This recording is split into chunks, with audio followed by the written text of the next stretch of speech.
Tracing Queensland's COVID cases. Tonight, the new COVID call to arms, fighting the invisible invader, the new government advice, and when southeast Queenslanders could travel interstate again.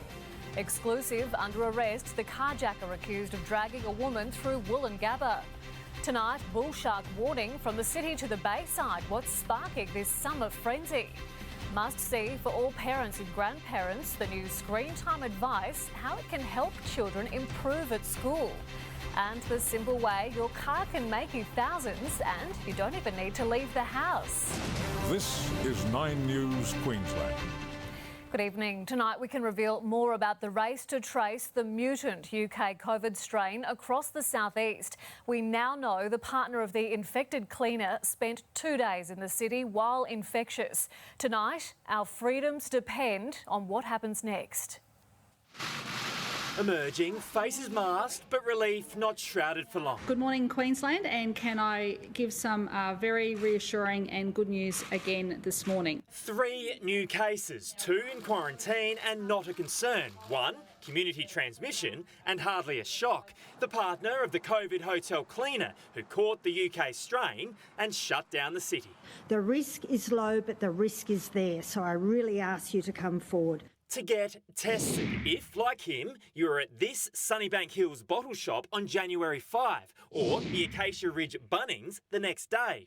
On the 7th, he first tested negative in isolation, but that night he got symptoms and has stayed there since, meaning so far our only spread is from the cleaner's hotel to her household. Still, the lockdown deemed crucial. I think that 3-day circuit breaker really is what I'm calling it, just sets the framework, whereas to get the messaging out saying we've got to start, we've got to go back and socially distance again and do all those things would have been very, very difficult.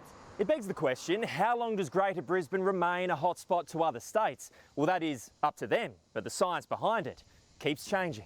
We have now got a new variant that's 70% more infectious, so that's changed things. I don't believe keeping your borders closed and inflicting pain and suffering on thousands of people is the way to go. That's just the New South Wales strategy.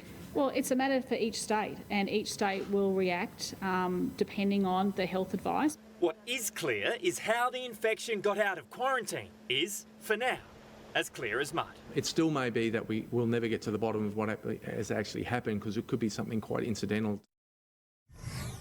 But they are trying just about everything to figure that out. What we now know is police are looking through hours and hours of CCTV footage at the hotel in question here in a process we're told could take as many as 4 days. Specifically, what they're doing is they're trying to track every single movement here between the point where so-called patient 0 brought the UK strain here from overseas right up into the cleaner's very last shift. It's hugely important, Sam, because if they can pinpoint the moment of transmission, they can figure out what went wrong, make changes, and ideally make sure this doesn't happen again. Yeah, let's hope we get some answers. Thank you, Adam. We're live to Shannon Marshall-McCormack, who's been speaking with retailers after the lockdown. Shannon, how was the first day of trading? Well, Sam, it's been a mixed bag for many. Despite plenty of venues reopening today, most of them have been trading at less than half their regular capacity, not just because of the ongoing restrictions, but because of that fear about potentially catching coronavirus. Now, you've got to remember this is the school holidays. Normally places like Eagle Street Pier and right across the city would be bustling and totally, especially even on a Tuesday night. Now, despite the downturn in trade, plenty of traders, owners and operators remain optimistic. Brisbane back in business after a 3-day lockdown. But ongoing restrictions are threatening to derail some. School holidays, everything, this is busy time for us. Nobody's here. As you can see, nobody's here. Despite restaurants and cafes taking all the precautions, face masks, constant cleaning and sanitizer on hand, residents and tourists are staying home for fear of catching coronavirus. Up until Thursday afternoon, it was jam-packed, and now it's a ghost town. Still, business owners remain optimistic. It won't come back in 10 days, but hopefully over the next month or so. And don't blame the isolated lockdown or the restrictions. In fact, some believe the hotspot model should be the national standard to avoid this. Many will have to deal with a reduced revenue stream for a long time and the losses that have piled up and translated into debt.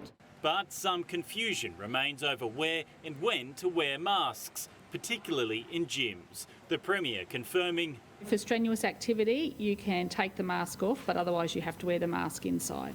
And if you travel outside the Greater Brisbane bubble, the restrictions still apply to you, particularly wearing a mask inside public spaces. If you are not sure, then wear the mask. But it is mandatory to carry your mask at all times.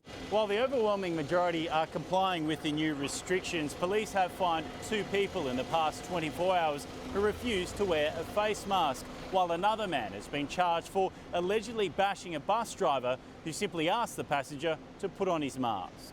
He exploded into rage. He just punched me in the face.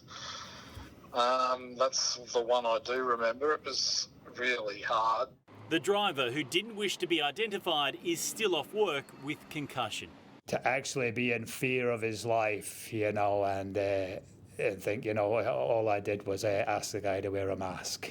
Police have charged the 27-year-old man with assault. Shannon Marshall McCormack, 9 News.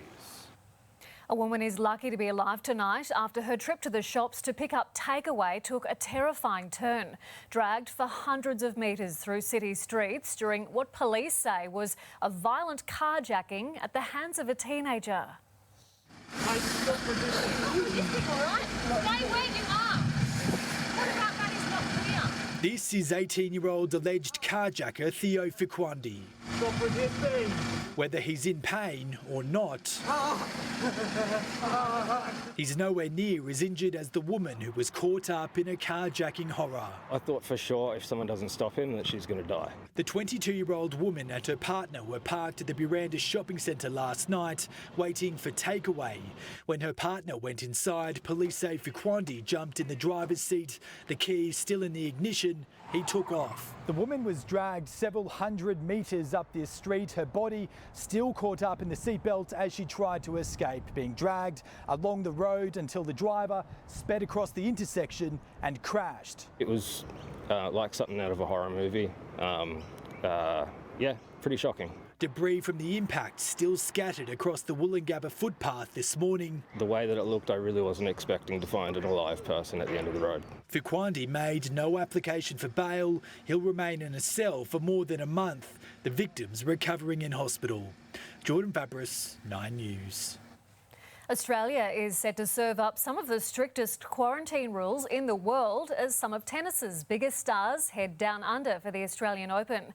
There'll be daily COVID tests and tough training rules, with authorities not taking any chances. In the car park at the National